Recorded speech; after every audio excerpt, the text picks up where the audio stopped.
अभी हम लोग मिनरल एंड पावर रिसोर्सेज में हैं, यानी कि यहाँ पर खनिज की बात हो रही है और ऊर्जा स्रोत की बात हो रही है, बिजली स्रोत की बात हो रही है। और यह जो अध्याय है मिनरल एंड पावर रिसोर्सेज अर्थात खनिज और ऊर्जा या फिर कहें तो बिजली संसाधन, यह आप लोगों को आपकी कक्षा 8 में सामाजिक विज्ञान के तहत आने वाले भूगोल के एक अध्याय संख्या 4 में पढ़ना है। और मैं इस अध्याय को आप लोगों को पढ़ा रहा हूं पिछली कुछ कक्षाओं से, और जहां पर मैंने आप लोगों को इसके अलग अलग कंसेप्ट के बारे में बताया है जो अभी तक आया है, क्योंकि आप लोगों की पढ़ाई पीएसबीआई के पाठ्यक्रम और पारस प्रकाशन पुस्तक के अनुसार हो रही है। सामने जो आप लोगों को दिख रहा है स्मार्ट बोर्ड के माध्यम से लिखा हुआ, यह सॉफ्ट कॉपी है पारस प्रकाशन पुस्तक का, और यह पृष्ठ संख्या 22 है। और 22 से कुछ आगे के पृष्ठों तक, कुछ आगे के पन्नों तक यह अध्याय चलेगा। और मैं अभी इस अध्याय को आगे बढ़ाऊंगा इस कक्षा के माध्यम से और बात करूंगा टीन का, क्योंकि पिछली कक्षा में हम लोगों ने यहीं पर अपने अध्याय को विराम दिया था, अपनी कक्षा को विराम दिया था। अब हम लोग इस कक्षा को यहां से आगे बढ़ाते हैं और बात करते हैं टिन का, क्योंकि अभी जो टॉपिक, जो बिंदु हम लोग देख रहे हैं वो ये है डिस्ट्रीब्यूशन ऑफ मिनरल रिसोर्सेज, यानी कि जो मिनरल रिसोर्स है, जो खनिज संसाधन है, वो किस तरीके से डिस्ट्रीब्यूट है, वो किस तरीके से डिस्ट्रीब्यूट किया जाता है, यानी कि बटा हुआ है और बांटा जाता है। जिसमें हम लोगों ने अलग अलग मिनरल रिसोर्स की बात की, जिसमें हम लोगों ने आयरन की भी बात की, तो हम लोगों ने बॉक्साइट भी देखा, तो हम लोगों ने कॉपर और मैग्नीज की बात करते हुए माइका को भी देखा। अब हम लोग आगे बढ़ेंगे और बात करेंगे टिन की। लिखा हुआ है टिन के बारे में। अभी हम लोग पृष्ठ संख्या 24 पर हैं। यह आप लोगों को सामने दिख रहा है, पृष्ठ संख्या भी दिख रहा है और सारा कुछ लिखा हुआ भी दिख रहा है, यह आप अपने पुस्तक में देख सकते हैं। टिन के बारे में बात करते हैं, हम लोग आगे बढ़ते हैं और टिन की बात करते हैं। लिखा हुआ it is commonly use for plating thin sheet of steel. Steel के जो पतले शीट होते हैं, पतले चादर होते हैं, उसको कवर अप करने के लिए, उसको प्लेट करने के लिए, उसको ढकने के लिए, उस पर परत चढ़ाने के लिए टिन का प्रयोग होता है। It is also use in alloy like bronze type metal and for galvanising and soldering. अब यहाँ पर कहा जा रहा है कि इसके और भी अलग अलग प्रकार हैं, ये और अलग अलग जगह पर प्रयोग होता है, ये बहुत जगह पर प्रयोग होता है, जिसमें कुछ जगह के नाम दिए गए हुए हैं, जिसमें से यह लिखा हुआ है कि ये अलॉय लाइक ब्रोंज, ये ब्रोंज वाला जो अलॉय होता है, यानी कि जो मिश्रण होता है, वहां पर इसका प्रयोग होता है। तो ये अलग अलग जो टाइप मेटल होते हैं वहां पर भी इसका प्रयोग होता है। किसका? तो टीन का प्रयोग होता है। Tin is found in metamorphic rock. अगर रॉक के प्रकार की बात करें, चट्टानों के प्रकार की बात करें, चट्टानों की बात करें, तो ये मेटामॉर्फिक रॉक में पाया जाता है। और ये रॉक क्या होता है, कैसा होता है, ये सारा कुछ हम लोगों ने अलग अध्याय में बात किया है और करेंगे। It is also found in gravel which are degraded. यहां पर कहा जा रहा है कि ये जो है ग्रेवल में भी पाया जाता है, जो कि डिग्रेड यानी कि जो, या कहें तो जिसका जो है, जो अलग अलग माध्यमों से जो गिरता है, या फिर कहें तो जिसका बहुत सारे चीजों का जो मिक्सचर है, जो बाद में जाकर वो कन्वर्ट हो जाता है अलग चीजों में, ये वहां पर भी पाया जाता है, यानी कि टिन की उपस्थिति वहां पर भी होती है। आगे, the main producer of tin are, tin के जो मुख्य प्रोड्यूसर हैं, मुख्य जो है उत्पादक देश हैं। यहाँ पर मुख्य उत्पादक देशों की बात करें तो टिन का जो मुख्य उत्पादन होता है वो मलेशिया में होता है, चीन में होता है, बोलीविया, इंडोनेशिया, थाईलैंड, नाइजीरिया और जैडे में होता है। मलेशिया जो इनमें से है वो लार्जेस्ट प्रोड्यूसर ऑफ टिन है, यहाँ पर सबसे ज्यादा टिन का उत्पादन होता है। अब आगे बढ़ते हैं, पृष्ठ संख्या 25 पर आते हैं और बात करते हैं गोल्ड का, यानी कि सोने का।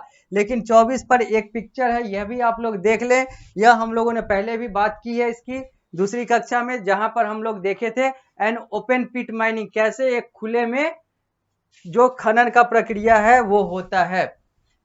अब हम लोग पृष्ठ संख्या 25 पर आते हैं और बात करते हैं गोल्ड का, यानी कि सोने का, या या फिर कहें तो औरम का, AU का।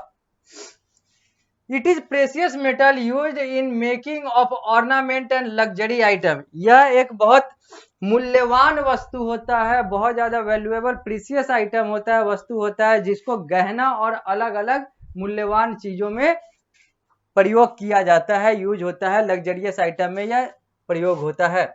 It is also medium of foreign exchange. इससे जो विदेशी मुद्रा है उसका भी बदलाव या फिर उसका भी व्यापार जो है गोल्ड के माध्यम से किया जाता है।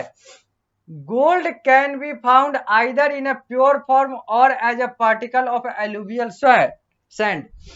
कह रहा है कि यहाँ पर गोल्ड की जो बात हो रही है तो गोल्ड या तो अपने प्योर, अपने शुद्ध प्रकार में उपस्थित होता है, मिलता है, या फिर ये एलुवियल सैंड जो होता है उसके पार्टिकल के तौर पर उपस्थित होता है। There are many other mineral which are also widely produced in the world. इसके अलावा भी बहुत सारे ऐसे मिनरल हैं, बहुत सारे खनिज हैं जो दुनिया में व्यापक स्तर पे, व्यापक तौर पे पाए जाते हैं, जैसे silver, lead, zinc, mica, gypsum, platinum, cobalt, निकल, एस्बेस्टस, डायमंड। ये सब भी जो है, ये सब कुछ और मिनरल हैं जो दुनिया में व्यापक स्तर पर पाया जाता है। अब हम लोग बात करेंगे मिनरल रिसोर्सेज ऑफ इंडिया, यानी कि अपने देश भारत देश के मिनरल रिसोर्सेज की बात करेंगे। भारत देश में कौन कौन से मिनरल के रिसोर्स हैं, यानी कि कौन कौन से खनिज संसाधन हैं, अब उसकी बात होगी। हमने तो अभी आप लोगों को वर्ल्ड वाइड सारा कुछ बताया, अब भारत के अनुसार बात की जाएगी। लिखा हुआ है the distribution of mineral resources in India is highly uneven. जैसे दुनिया में था वैसे भारत भी उससे अछूता नहीं है। भारत में भी जो मिनरल रिसोर्स है, जो खनिज पदार्थ है, खनिज संसाधन है, वो कहीं ज्यादा तो कहीं कम, कहीं पर बहुत ज्यादा तो कहीं पर कम, बहुत कम, यानी कि असामान्य तौर पर बटा हुआ है, असामान्य रूप से बटा हुआ है। The northern plain of India hardly have any mineral resource while the Chota Nagpur plateau and its surrounding area possess one of the largest concentration of mineral deposit in the world. अगर हम भारत की बात करें तो भारत का जो नॉर्दर्न प्लेन है वहां पर शायद ही मिनरल रिसोर्स पाया जाता है, वहां पर शायद ही कुछ मिनरल रिसोर्स होगा, न के बराबर है, वहां पर खनिज संसाधन न के बराबर है। तो वहीं पर भारत के अगर छोटा नागपुर प्लेट्यू पठारी की बात की जाए तो ये जो है दुनिया का सबसे ज्यादा जहां पर मिनरल रिसोर्स है उनमें से एक जगह छोटा नागपुर भी भारत का आता है। तो एक तरफ है ही नहीं भारत में, तो एक तरफ इतना है कि यह दुनिया में सबसे ऊपर हो जाता है। The production of some metal like silver, lead, zinc, etc are low in our country. हमारे देश में अगर सिल्वर की बात करें, लीड की बात करें, जिंक की बात करें तो इन सब का जो प्रोडक्शन है वो कम होता है। These are mostly imported to meet the industrial need.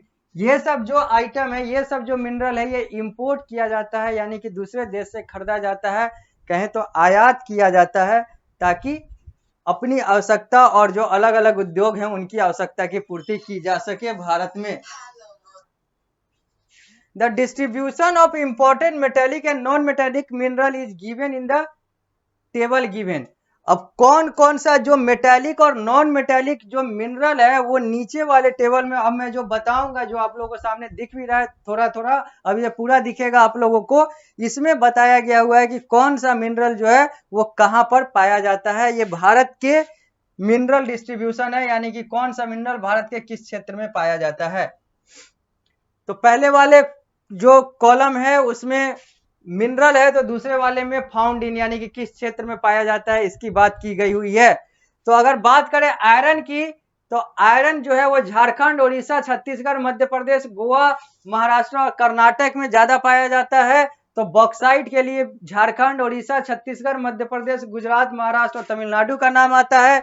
Mica Jharkhand, Bihar, Andhra Pradesh और राजस्थान में ज्यादा प्रोडक्शन होता है। तो कॉपर का प्रोडक्शन राजस्थान, मध्य प्रदेश, झारखंड, कर्नाटक और आंध्र प्रदेश में होता है। मैग्नीज महाराष्ट्र, मध्य प्रदेश, छत्तीसगढ़, उड़ीसा, कर्नाटक और आंध्र प्रदेश में प्रोडक्शन इसका ज्यादा होता है।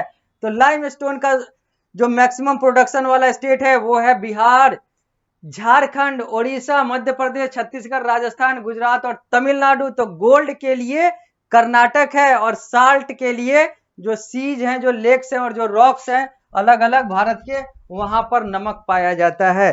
तो ये सब कुछ क्षेत्र वाइज यानी कि क्षेत्र के अनुसार दिया गया डेटा है कि कहां पर कौन सा मेटेलिक और नॉन मेटेलिक मिनरल, या फिर कहें तो कौन सा मिनरल कहां पर पाया जाता है भारत में। अब हम लोग आगे बढ़ते हैं और बात करते हैं यूज ऑफ मिनरल, यानी कि मिनरल का क्या प्रयोग है, क्या उपयोग है, अब इसकी बात करी जाएगी। तो आते हैं हम लोग और बात करते हैं एडवांटेजेस, यानी कि लाभ की बात करते हैं कि मिनरल के लाभ क्या हैं। तो aluminium is used in automobile, aeroplane, bottling industry, building etc. Aluminium का प्रयोग कहाँ है? तो ऑटोमोबाइल इंडस्ट्री में है, एरोप्लेन में है, बोतल बनाने वाले उद्योग में है, तो बिल्डिंग में भी इसका प्रयोग होता है, और भी अलग अलग जगह पर प्रयोग होते हैं। जबकि सिलिकॉन जो है वो कंप्यूटर इंडस्ट्री में प्रयोग होता है ज्यादातर। तो कॉपर की बात जब आती है तो ये क्वाइन और पाइप, इन सारे चीजों में, पाइप भी कॉपर से बनता है तो सिक्का भी कॉपर से बनता है, तो कॉपर की बात वहां पर आ जाती है। Mineral which are used as gems are usually hard.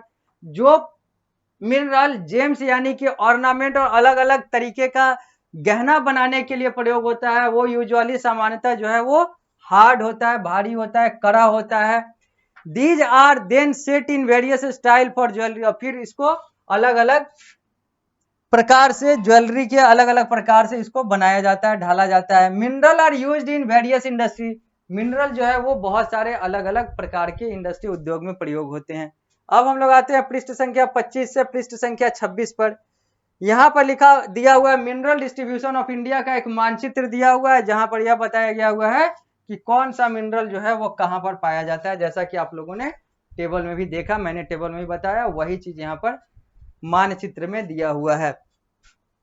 अब लिखा हुआ है आगे, mineral are used in various industries. अब हम लोग बात करेंगे डिसएडवांटेज की, यानी कि कौन कौन से इसके नुकसान है मिनरल के।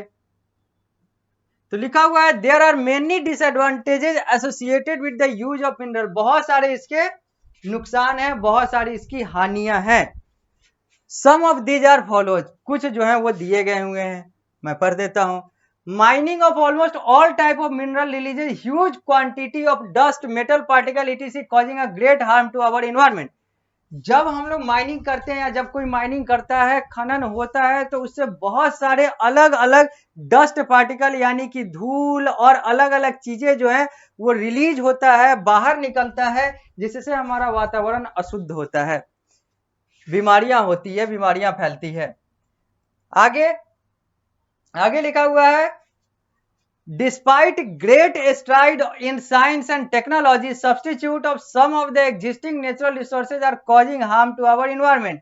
भले ही हम कह दें कि कितना भी हमारा तकनीक और विज्ञान जो है विकसित हो चुका है, बहुत आगे बढ़ चुका है, लेकिन फिर भी अभी भी जो बहुत सारे ऐसे नेचुरल रिसोर्स हैं जो हमारे इन्वायरमेंट को हार्म पहुंचाते हैं, उसका कोई काट अभी तक नहीं निकल पाया है विज्ञान और तकनीक के द्वारा भी। The developed country with just 10% of the world's population are using more than 70% of aluminium, copper and nickel extraction from the earth। अगर हम विकसित देशों की बात करें, जो जहां पर दुनिया का सिर्फ 10% आबादी रहता है, वह एल्युमिनियम, कॉपर और निकल जैसे बहुमूल्य धातुओं का 70% से ज्यादा प्रयोग करता है वही लोग। All mineral resources are exhaustible, जितने भी मिनरल रिसोर्स हैं वो खत्म होने वाले हैं, खत्म हो सकते हैं। Most reserve of mineral are likely to be exhausted one by one during this century. और बहुत सारे ऐसे मिनरल रिसोर्सेज और रिजर्व्स हैं, यानी कि बहुत सारे ऐसे खनिज वाले जो हैं रिजर्व हैं, बहुत सारे ऐसे क्षेत्र हैं, बहुत सारे ऐसे जगह हैं जो दिन प्रतिदिन खत्म होते जा रहे हैं, और यह पिछले 100 साल से ऐसा देखा जा रहा है कि बहुत तेजी से ये सब खत्म हो रहे हैं, एग्जॉस्ट हो रहे हैं, विलुप्त हो रहे हैं। अब हम लोग बात करेंगे कंजर्वेशन ऑफ मिनरल। अब मिनरल को कैसे बचाया जाए, कैसे संरक्षित रखा जाए, कैसे रक्षित रखा जाए, अब इसकी बात की जाएगी। Mineral take a very long time to develop and so they can not be replenished immediately at the time of need. कहा जा रहा है कि मिनरल जो है वो बनने में बहुत ज्यादा समय लगता है, डेवलपमेंट भी इसका बहुत ज़्यादा प्रयोग, बहुत ज़्यादा समय का प्रयोग होता है, बहुत ज़्यादा समय लगता है। इसलिए अगर ये एग्जॉस्ट हो जाता है, अगर इसका सही तरीके से प्रयोग नहीं किया जाएगा तो समय आने पर यह तुरंत जो है वो अवेलेबल नहीं होगा। यानी कि सोच समझकर अगर प्रयोग ना किया जाए तो मिनरल रिसोर्सेज जो है एग्जॉस्ट हो जाएंगे, और एग्जॉस्ट हो जाएंगे तो फिर हमारे नीड की जो पूर्ति है वो नहीं हो पाएगी। Therefore, they have to be conserved and not misused. इसलिए इन लोगों को यानी कि इन मिनरलों को कंजर्व करने की जरूरत है, संरक्षित करने की जरूरत है, और मिसयूज करने की जरूरत नहीं है। It is necessary to reduce wastage in the process of mining. और जो खनन की प्रक्रिया में जो मिनरल जो वेस्ट हो रहा है उसको भी बचाने की जरूरत है, उस पर भी ध्यान देने की जरूरत है, क्योंकि बहुत सारे मिनरल जो है खनन की प्रक्रिया में ही गायब हो जाते हैं या फिर सही तरीके से रह नहीं पाते। Recycling of metal is another way in which the mineral resources can be conserve. जो मेटल है उसको रिसाइकल, एक बार प्रयोग हो उसको फिर से रिसाइकल करके उसका फिर प्रयोग किया जाए, फिर उसका प्रयोग किया जाए। अगर यह प्रक्रिया लागू होगी तो भी हम अपने मिनरल रिसोर्सेज को बचा सकते हैं। यहाँ पर रिसाइकलिंग स्टेप का एक चित्र दिया हुआ है, यह आप अपने पुस्तक में भी देख सकते हैं कि कैसे रिसाइकलिंग होता है। अब हम लोग बात करेंगे मिनरल रिसोर्सेज की, तो कर ली हम लोगों ने बात। अब हम लोग बात करेंगे पावर रिसोर्सेज का, यानी कि अब हम लोग बात करेंगे बिजली संसाधन का, बिजली साधन का, ऊर्जा साधन का, ऊर्जा संसाधन का। तो अब आते हैं हम लोग पावर रिसोर्सेज पे। Coal, petroleum and natural gas are the main source of power. अगर हम बिजली की बात करें, अगर हम ऊर्जा की बात करें, तो कोयला, पेट्रोलियम और जो प्राकृतिक गैस जो नेचुरल गैस है ये मेन सोर्स है, पावर का मेन सोर्स है, ऊर्जा का मेन सोर्स है, मुख्य स्रोत है बिजली का। Their demand has been increasing with the economic development in the world. जैसे जैसे देश और दुनिया में आर्थिक विकास हो रहा है वैसे वैसे इनकी मांग बढ़ती जा रही है, कोल, पेट्रोलियम और नेचुरल गैस की। Recently, the use of atomic energy, tidal energy, solar energy and wind energy has been tried to supplement this increased demand of power. जो डिमांड ऑफ पावर, जो बिजली का जो मांग जो बढ़ रहा है, जैसे जैसे देश और दुनिया विकसित हो रहा है बिजली की मांग बढ़ रही है, और जो बिजली जो कोयला, पेट्रोलियम और नेचुरल गैस पर आधारित था अब उसका सप्लीमेंट या कहा जाए तो उसका पर्यायवाची या फिर कहा जाए तो उसका जो अनदर स्रोत है, जो और भी जो स्रोत है उसको खोजे जा रहे हैं, उसका प्रयोग किया जा रहा है, उसका उपयोग किया जा रहा है। चाहे वो एटॉमिक एनर्जी की बात हो, एटॉमिक यानी कि एटॉमिक पार्टिकल से आने वाला ऊर्जा की बात हो, चाहे टाइडल एनर्जी की बात हो यानी कि हवा और टाइड एयर वाला एनर्जी की बात हो, चाहे सोलर यानी कि सूर्य की किरण से बिजली लाने की बात हो, या फिर हवा से बिजली लाने की बात हो, विंड एनर्जी की बात हो। अब ये सारे जो अलग अलग स्रोत हैं इसको देखे जा रहे हैं, इसको बनाए गए हैं ताकि जो कोल, पेट्रोलियम और नेचुरल गैस वाला जो एनर्जी सोर्स है उसको सप्लीमेंट किया जाए। Coal, mineral oil and natural gas are mineral of organic origin. ये जो तीनों है, कोल की बात करें, मिनरल ऑयल की बात करें या फिर नेचुरल गैस की बात करें, ये सब ऑर्गेनिक प्रकार के होते हैं, ये सब ऑर्गेनिक नेचर के होते हैं, वहीं से ये निकलते हैं, यानी कि डिकम्पोजिशन से, यानी कि जानवरों के या फिर इंसानों के हड्डियों के प्रक्रिया से, उनके अलग अलग जो प्रोसेस होते हैं ऑर्गेनिक ओरिजिन से ये सारे आते हैं, कोल हो, मिनरल ऑयल हो या फिर नेचुरल गैस हो। They are called fossil fuel because they were formed from plant and animal remain that got buried under the soil million of year ago. इन सबको फॉसिल फ्यूल कहा जाता है क्योंकि ये सब ऑर्गेनिक नेचर के होते हैं, और ये सब प्लांट और एनिमल का जो रिमेन यानी कि वो जो उनको जो गाड़ दिया जाता है या फिर जमीन के अंदर जो चले जाते हैं, मारे जाते हैं, या फिर पेड़ गिरता है, फिर वो जो जमीन के अंदर जाता है, फिर बहुत समय लगता है, बहुत साल लगता है, फिर वो डिकम्पोज होने की प्रक्रिया के बाद फिर इनको यहाँ से फिर इस प्रक्रिया के तहत यहाँ पर ऊर्जा निकाला जाता है, एनर्जी निकाली जाती है, बिजली निकाला जाता है। यानी कि प्लांट और एनिमल के जो रिमेन है, जो अवशेष हैं, वो धरती के अंदर, मिट्टी के अंदर जाते हैं, डिकम्पोज होते हैं, गलते हैं, फिर वहां से एक प्रक्रिया के तहत ऊर्जा का निर्माण होता है, और वैसे ऊर्जा को फॉसिल फ्यूल कहते हैं। और फॉसिल फ्यूल के उदाहरण है कोल, मिनरल ऑयल, नेचुरल गैस, ये सब। अब हम लोग यहीं पर रुकेंगे इस कक्षा में, अगली कक्षा में आएंगे तो इस अध्याय को यहीं से आगे बढ़ाएंगे।